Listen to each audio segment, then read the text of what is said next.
प्रिय छात्रों, आपका इस चैनल में स्वागत है। पिछले वीडियो में मैंने पाटलिपुत्र वैभवम अर्थात पटना का वैभव चैप्टर का हिंदी अर्थ बताया था।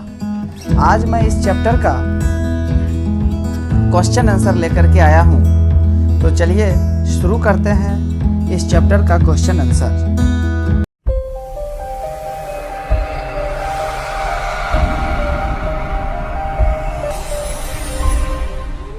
तो पहला क्वेश्चन है मौखिक। तो मौखिक का पहला क्वेश्चन है पाटलिपुत्र नगरस्य विषये द्वे वाक्ये संस्कृत भाषायां वदत्। कहता है पाटलिपुत्र नगर के विषय में द्वे का मतलब होता है दो, वाक्य मतलब वाक्य में, संस्कृत भाषायाम संस्कृत भाषा में, वदत मतलब बोलें। अर्थात हमें पटना के बारे में दो वाक्य बोलना है। तो चलिए अब हम आंसर देखते हैं। पाटलिपुत्रम बिहार राज्यस्य राजधानी अस्ति। पाटलिपुत्र बिहार राज्य की राजधानी है, या आप इसको कह सकते हैं पटना बिहार की राजधानी है। इदम नगरम गंगायाः तटे अस्ति। यह नगर गंगा के तट पर स्थित है। दूसरा क्वेश्चन है अधोलिखितानां समस्त पदानां विग्रहम वदत्। अधोलिखिता नाम का हिंदी होता है नीचे लिखे गए। तो कहता है नीचे लिखे गए समस्त पद का विग्रह कीजिए। विग्रह का मतलब हमें यहाँ समास विग्रह करना है। क्या करना है? तो समास विग्रह, याद रखिएगा, समास विग्रह। ठीक है। सचिवालय, तो इसका विग्रह हो जाएगा सचिवानाम आलयः। सचिवानाम आलयः, ये जो है षष्ठी तत्पुरुष समास होगा। गोल गिरहम, तो हो जाएगा गोलम यत च गिरहम। महीतल तिलकम, महीतलस तिलकम, ये भी मेरा षष्ठी तत्पुरुष समास होगा। महानगरम, महत यत च नगरम। ठीक है। हम इसका हिंदी अगर देखते हैं तो हो जाएगा महान हो जो नगर, उसे हम क्या कहते हैं? तो महानगर कहते हैं। सरस्वती कूल गिरहम, तो हो जाएगा सरस्वत्याः कूलम गिरहम। ठीक है। तो अब हम आगे देखते हैं। तीसरा क्वेश्चन है संधि विच्छेदम वदत्। मतलब संधि विच्छेद करना है। देखिए अगला आपका दिया है नगरेषु वन्यतमम, नगरेषु धन अन्यतमम। ठीक है। तो हम यहाँ पर क्या लिखे हैं? नगरेषु धन्य अन्यतमम। देखिए ये जो नगरेषु में यहाँ जो हर्षु है वो यहाँ पर व बन गया है, और इस व में फिर यहाँ का अ आकर के मिला है, और उसके बाद जो भी यहाँ बचा हुआ था उसको हमने अलग कर दिया, तो ये बन गया। अगला है ग्रामो अयम, ग्रामः धन अयम, ये विसर्ग संधि होगा। कालांतरेण, काल धन अंतरेण। देखिए ये कौन सा संधि होगा? काल, यहाँ पर अ है, यहाँ पर अ है, ये आपका स्वर संधि होगा। कौन सा संधि होगा? स्वर संधि होगा। पटनेति, पटना धन इति, क्या होता है? पटनेति, तो ये भी आपका स्वर संधि होगा। ठीक है। निर्गतः, देखिए हो जाएगा निधनगतः, निधनगतः, ये आपका विसर्ग संधि होगा। कौन सा संधि होगा? तो विसर्ग संधि होगा। अब मेरा है लिखित क्वेश्चन। तो पहला क्वेश्चन कहता है अधोलिखितानां प्रश्नानां उत्तराणि संस्कृत भाषाया लिखत। नीचे लिखे गए प्रश्नों के उत्तर संस्कृत भाषा में लिखें। तो कौन नंबर क्वेश्चन कहता है कूटनेमताख्यम काव्यम कस्य कवे रचना अस्ति। देखिए हिंदी हो जाएगा कूटनेमताख्य कविता के कवि कौन हैं, अर्थात कूटनेमताख्य जो काव्य था उसके रचनाकार किस कवि ने किया। तो कूटनेमताख्यम काव्यम दामोदरस्य कवि रचना अस्ति। तो कूटनेमताख्य कवि दामोदर कवि की रचना है। ख नंबर है पाटलिपुत्रम कस्या नद्या तीरे अवस्थितम् अस्ति। पाटलिपुत्र किस नदी के तट पर अवस्थित है। मेरा उत्तर हो जाएगा पाटलिपुत्रम गंगया नद्या तीरे अवस्थितम् अस्ति। कहता है कि पाटलिपुत्र गंगा नदी के तट पर स्थित है। अगला क्वेश्चन है चंद्रगुप्त मौर्यस्य काले अस्य नगरस्य रक्षा व्यवस्था कीदृशम् आसीत्। चंद्रगुप्त मौर्य के काल में मतलब समय में इस नगर की रक्षा व्यवस्था कैसी थी। किस नगर की, तो पटना की। चलिए हम आंसर देखते हैं। चंद्रगुप्त मौर्यस्य काले अस्य नगरस्य रक्षा व्यवस्था अत्युत्कृष्टा आसीत्। कहता चंद्रगुप्त मौर्य के समय में इस नगर की रक्षा व्यवस्था अत्यंत आकर्षक थी। राज्ञः अशोकस्य समाये अस्य नगरस्य वैभवम् कीदृशम् आसीत्। तो मेरा घ नंबर क्वेश्चन कहता है कि राजा अशोक के समय में इस नगर की वैभव कैसी थी। तो आंसर होगा राज्ञः अशोकस्य, इसको समाये कर लीजिएगा, ठीक है।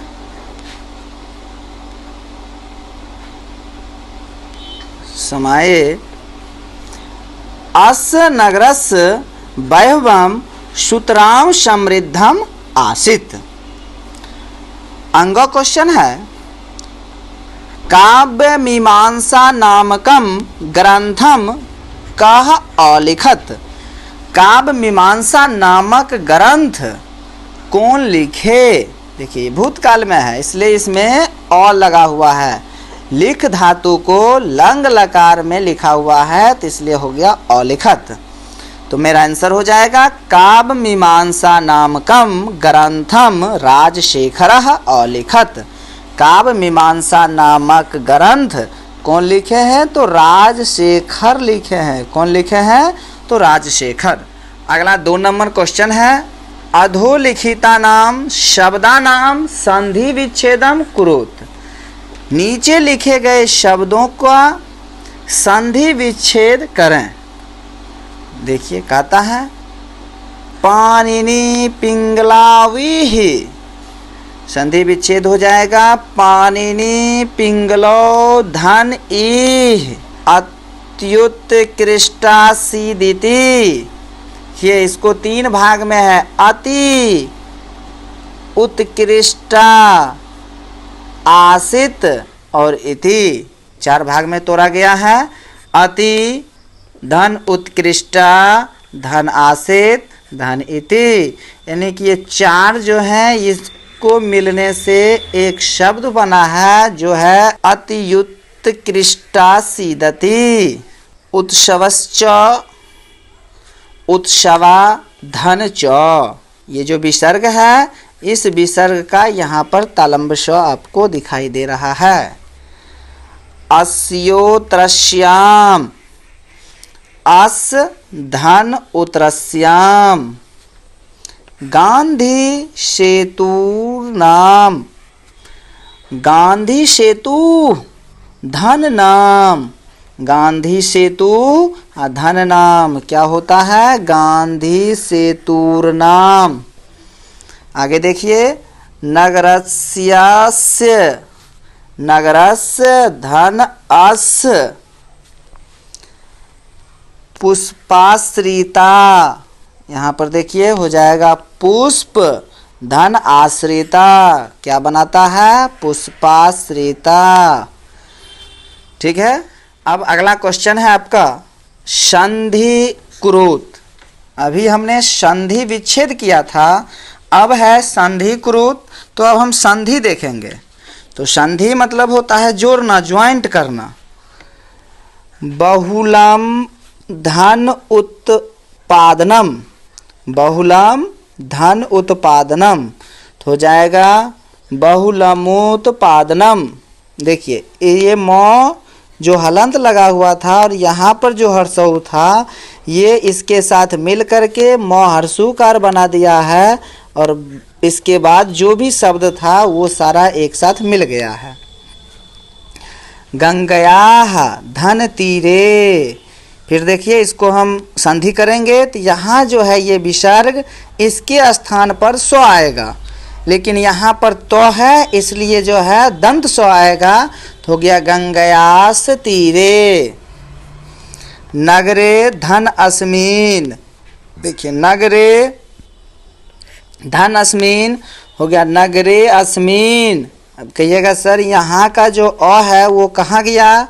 ये अ आपका यहाँ लुप्ताकार का चिन्ह लेकर के आया है तो बना दिया नगरे अस्मिन।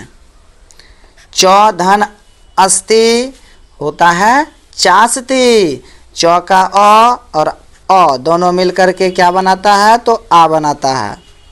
शब्दः धन अपि, देखिए ये हो जाएगा यहाँ विसर्ग है तो हो जाएगा शब्दो अपि, शब्दो अपि।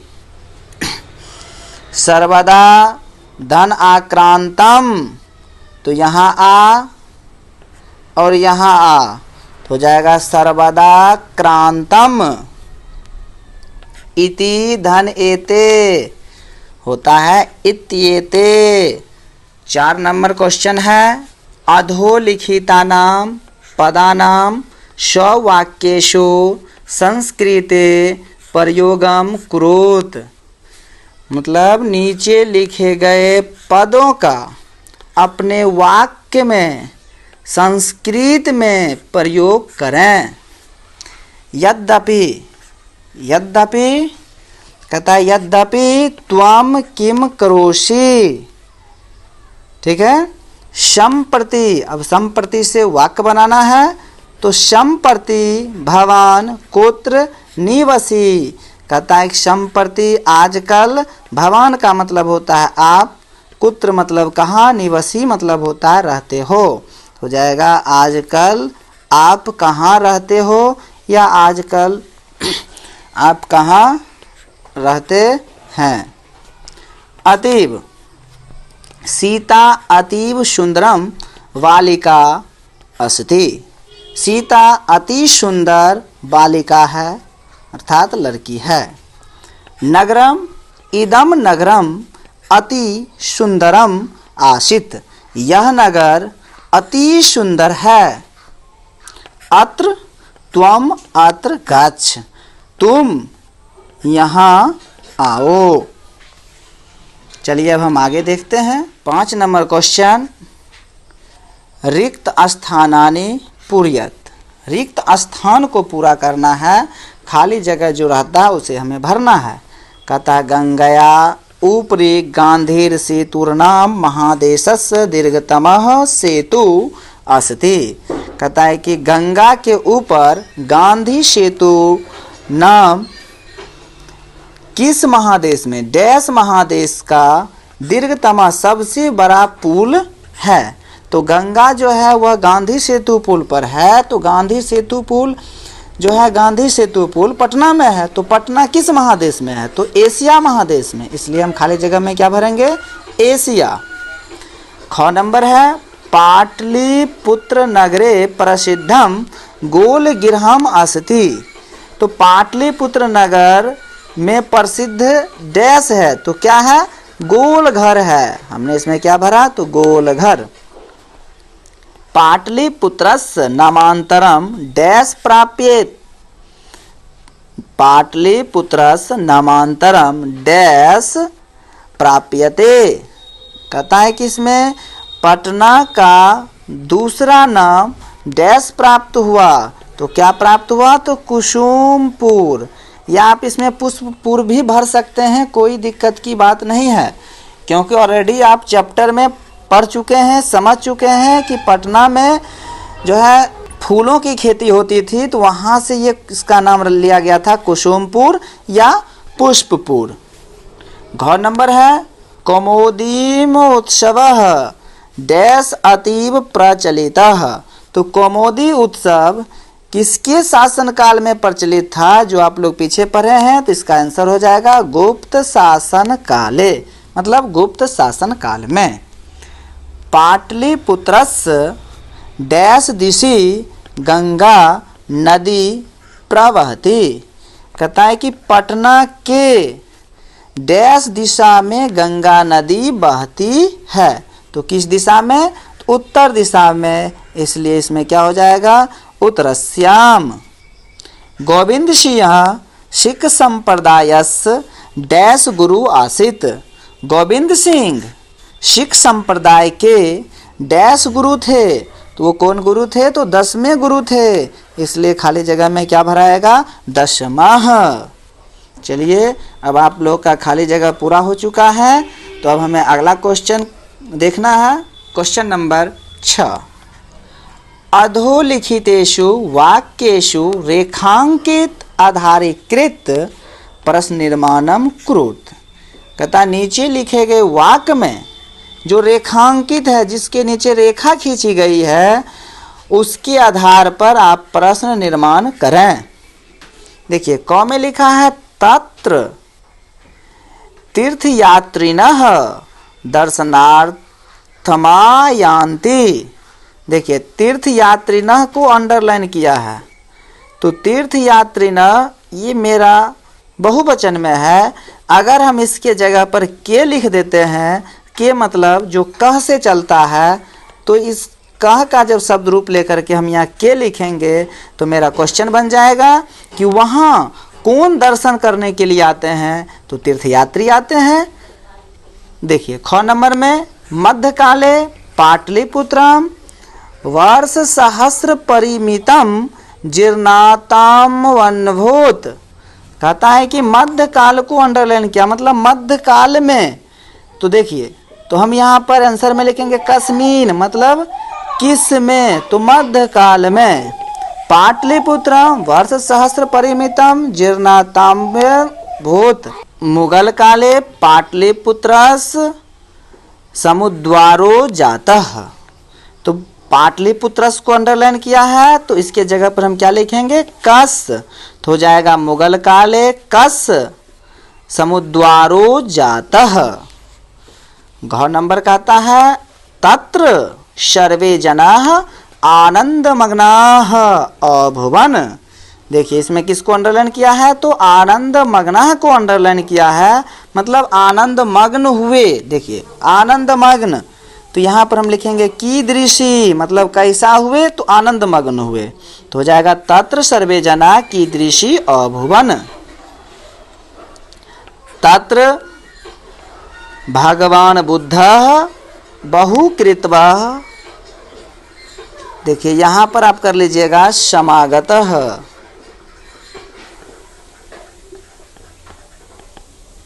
ठीक है, समागतः कर लीजिएगा इस जगह पर। तो कहता है कि तत्र भगवान बुद्ध को अंडरलाइन किया था, तो हम लिखेंगे कह बहुकृत्वा समागतः। कहता है कि वहाँ कौन बहुत बार आए? तो भगवान बुद्ध आए थे। नगरस्य शोभा अशोकस्य समाये सूत्राम समृद्धम।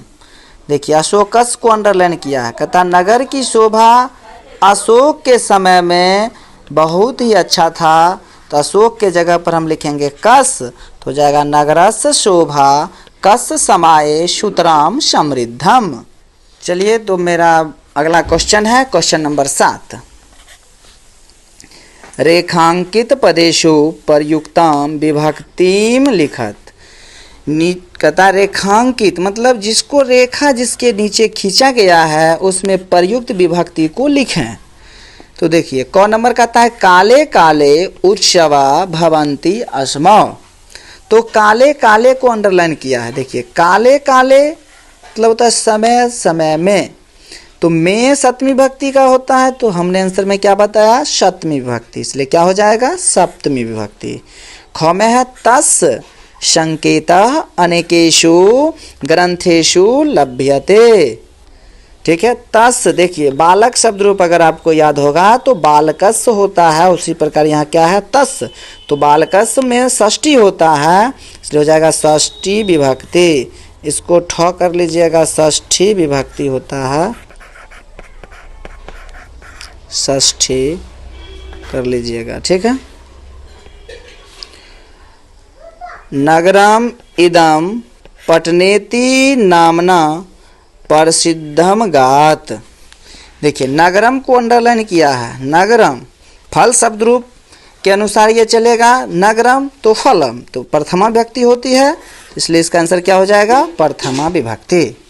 घ में है कौमुदी महोत्सवः महान समारोहः आसीत्। देखिए कौमुदी महोत्सवः बालक शब्द रूप के अनुसार है, बालका होता है तो उसी के अनुसार है कौमुदी महोत्सवः, तो वो हो जाएगा प्रथमा विभक्ति। अंग में है दुर्गा पूजा अवसरे तादृशः एव समारोह दृश्यते। तो दुर्गा पूजा अवसरे मतलब दुर्गा पूजा के अवसर में, तो फिर उसका आंसर क्या है तो सप्तमी विभक्ति। इस चैप्टर का लास्ट क्वेश्चन है स्तंभ द्वे लिखितानाम शब्दानाम मेलनम कुरुत। कहता है कि दो स्तंभ दिए गए हैं, उसमें लिखे गए शब्द को आप मिलान कीजिए। तो मेरा एक स्तंभ है क और एक है ख। देखिए तो क में है मही, तो मही का मतलब होता है धरती, तो धरती को हम पृथ्वी कहते हैं, इसलिए मही को किससे मिलाना है तो मही को पृथ्वी से मिला देना है। ठीक है, अब देखिए सुतराम, सुतराम का मतलब होता है बहुत ही अच्छा या बहुत, बहुत के लिए प्रयोग होता है। तो इधर देखिए आपको दिया हुआ है अत्यधिकम, तो हम सुतराम को किससे मिला देंगे तो अत्यधिकम से मिला देंगे, तो मेरा ये दोनों का जो है मिलान हो जाएगा। आगे है पुरंदर। देखिए पुरंदर का मतलब होता है इंद्र, इंद्र का दूसरा नाम होता है पुरंदर, तो इधर जो इंद्र दिया हुआ है उससे हम इसका मिलान कर देंगे, तो पुरंदर किससे मिलेगा तो इंद्र से। आगे है अन्यतमम। देखिए अन्यतमम, ये अन्यतमम का मतलब होता है एक तमम, अन्यतमम किससे मिलेगा तो एक तमम से मिलेगा। देखिए उत्कृष्टा, तो उत्कृष्टा को आप मिला दीजिएगा प्रकृष्टा से। उसके बाद देखिए आगतः मिलेगा आगच्छत से, आगतः किससे मिलेगा तो आगच्छत से। इस प्रकार से आपका चैप्टर 2 पाटलिपुत्र वैभवम का क्वेश्चन आंसर पूरा हो चुका है। मैं आशा करता हूं कि आप लोग को ये सारा क्वेश्चन आंसर समझ में आ गया होगा।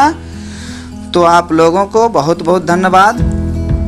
आप लोग से आग्रह है कि ज़्यादा से ज़्यादा इस चैनल को सब्सक्राइब करें, इस वीडियो को लाइक करें, शेयर करें। इस वीडियो को देखने के लिए आपको बहुत बहुत धन्यवाद।